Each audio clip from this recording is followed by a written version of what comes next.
Hey there, why don't you get comfortable and let me tell you a little story. It's a quiet one, a timeless tale about a simple choice, a dark river, and how a single light managed to change absolutely everything. So, our story starts, like a lot of the best ones do, deep in the quiet of the night. It was one of those moonless nights, where the sky is just a thick black blanket. And on this particular night, a young boy was about to set out on a journey that would change his village forever. All right, so this first part is all about our main character. His name is Rafik, and it's about the place where he shows his quiet bravery, a dark, mysterious river that everyone else was afraid of. See, the whole village was terrified of the river after dark. They'd whisper these spooky stories about strange things that lurked in the water. But Rafik, well, he had a reason that was so much stronger than any fear. He just needed to catch fish for his family. So he ignored the scary stories and walked towards the darkness, not because he was reckless, but because he was driven by love. Just try to picture this for a second. The river, in the pitch black, moving like some kind of giant, silent serpent. It's powerful, it's a little intimidating. But then, standing against all that darkness, you have Rafik's tiny lantern, casting this one small, trembling circle of golden light. It's like a little beacon of hope in a huge sea of shadows. And that one little light, well, it was about to lead to a very, very big surprise.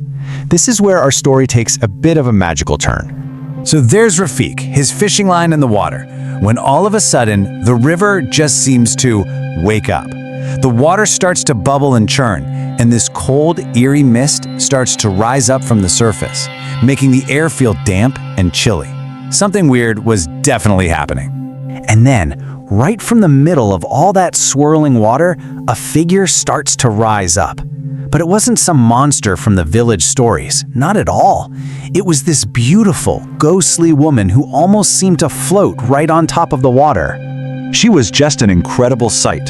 Her long hair flowed around her like it was still underwater, kind of like riverweed. Her dress seemed to be made out of actual moonlight, all shimmery and soft. And her eyes, that's what was really captivating. They glowed with this gentle, soft blue light that seemed to hold a lot of sadness. You can imagine Rafik is just frozen, right? Staring. But then she speaks, and her voice wasn't scary in the slightest. In fact, it was as gentle and calming as the sound of soft rain. She told him her name was Nira, and that she was the spirit of the very river he was sitting next to. And this meeting, well, it leads us right to the heart of the whole story. Because Nira was about to give Rafik a test. It wasn't a test of how strong or smart he was, but a test of his character, a choice that could only come from the heart. So Nira tells him this incredible story. It turns out she'd been trapped in the river for years, all because of a curse of darkness. Nobody ever dared to bring a light near the river at night, so she was stuck in this sort of cursed sleep. But Rafik's little lantern, that brave golden light, it was just enough to stir her, to wake her up. So as a reward for his kindness, for bringing that little bit of light into her darkness, Nira offered him, well, pretty much anything he could possibly want. Gold to make his family rich beyond their wildest dreams, an endless supply of fish so they would never be hungry again, or just simple good fortune, to make sure his life was easy. Okay, let's just pause here for a second. I want you to put yourself on that riverbank. Your family's poor, you're hungry, and you're offered anything you want. What do you wish for? And in that moment, with all that potential wealth right in front of him, Rafik did something amazing. He looked past his own family's needs. He looked into Nira's lonely, glowing blue eyes, and he saw how sad she was. He didn't ask for gold. He didn't ask for fish. He simply said, "I ask only that you be free." It was just pure, selfless kindness. And that one choice, that single selfless act, it had an immediate and incredibly beautiful effect. Because that, right there, was the moment the curse was finally broken. Nira was completely stunned by his answer. I mean, nobody had ever shown her that kind of compassion before. Tears started to fall from her eyes, but they weren't just ordinary tears.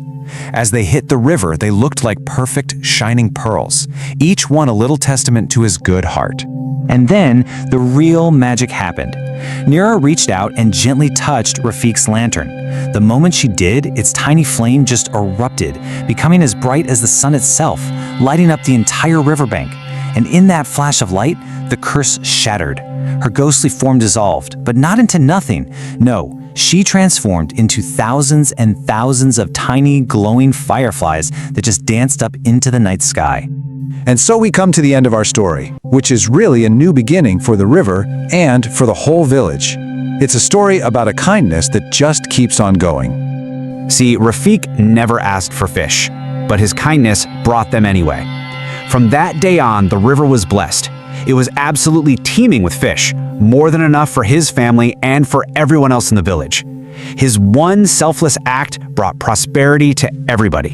And Nira, even though she was free, she never really left. Every single night, the villagers could see them, those tiny lights, the fireflies, dancing over the water. It was a beautiful, constant reminder of the spirit who was freed and the boy who was kind enough to free her. And that's how everyone remembered him.